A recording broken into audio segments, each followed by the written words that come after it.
Are you tired of Netflix recommending the same shows again and again? Then this video is for you. Hey guys, welcome or welcome back to my channel. This is Nandini Kashyap and आज मैं आप लोगों के लिए 10 underrated series लाई हूँ जो कि Netflix पे भी अवेलेबल है and are definitely worth your time. Alright, the first and foremost we'll be talking about The Chestnut Man. It's a dark crime thriller series and if you're a fan of it, this show is for you. इसमें the story revolves around a serial killer जो murder site पे एक छोटे छोटे chestnut dolls बना के छोड़ता है and all I can say is it's insanely addictive. Okay the second show that will be talking about is behind her eyes. ये स्टार्टिंग में तो एक नॉर्मल साइकोलॉजिकल थ्रिलर लगता है but it's a lot lot lot more than that. जब मैंने ये show देखा था I was like what the hell. ये तुम बेसिकली ऐसे समझ लो पति पत्नी और वो का प्रेमिस है but a lot lot lot better. और तुम इस शो में जितना ब्लाइंड जा सकते हो उतना जाना बिकॉज ये शो सिर्फ तभी वर्थ इट लगेगा. Okay now will be talking about the Derry Girls. ये मेरा पर्सनल फेवरेट है, नॉट आउट ऑफ ऑल पर इन जनरल ही it's like one of the best shows I have ever seen and I am so connected to the characters. It's basically about a group of teenagers growing up in Northern Ireland during the 90s. और इसमें बहुत ज़्यादा ऐसे sitcom vibes है.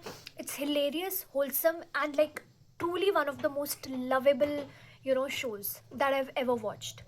Now we'll be talking about the series called 1899. It's a mystery series और अगर तुमने dark देखी है तो I think it's by the same creator.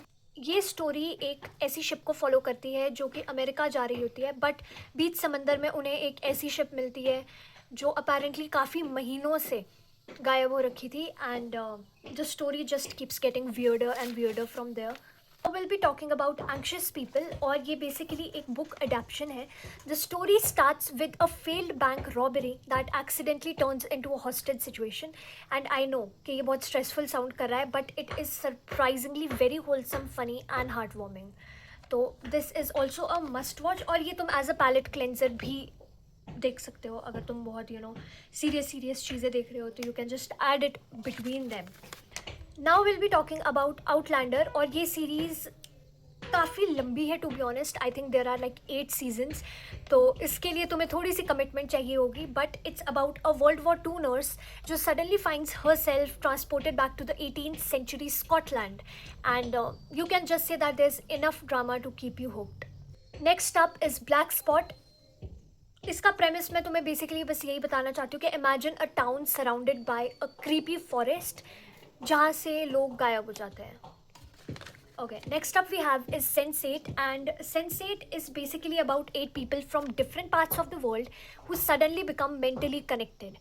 They can sense what others see, they can also feel what they are feeling and even help each other from across the mile. Now we have the OA.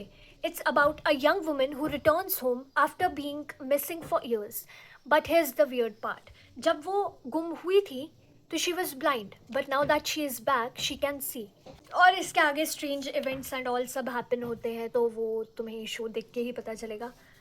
Last but not the least it's a K drama that I would like to recommend you and it's called Move to Heaven. It follows a young man and his nephew. या uncle और nephew की जोड़ी है जो they basically clean out the belongings of people who have passed away and हर एक episode में आपको एक नई स्टोरी पता चलती है about the people who have passed away और लाइक कैसे ग्रीफ एंड ऑल से वो ओवरकम कर रहे हैं लोग साथ के. It's like a genuinely very underrated drama but very beautiful and emotional. Alright guys, that was it for today. Here were the 10 underrated series जो मुझे लगता है कि नेटफ्लिक्स पे अवेलेबल है और आप लोगों को भी देखनी चाहिए. अगर आपको भी ऐसी सीरीज़ और मतलब या फिर शोज़ पता है तो do let me know in the comments and also अगर इसमें से आपने कोई भी शो देखा है तो लेट मी नो कि आपको वो कैसे लगते हैं या फिर वो पर्टिकुलर शो आपको कैसा लगा. मैंने बहुत छोटे छोटे टाइम में प्रेमिस एक्सप्लेन करने की कोशिश करी है ताकि मैं ज़्यादा स्पॉइलर भी ना दे दूँ एंड ऑल दैट स्टफ. सो या बाकी अगर आपके पास कोई रिकमेंडेशंस है drop those in the comments and या बाय, फॉलो फॉर मोर.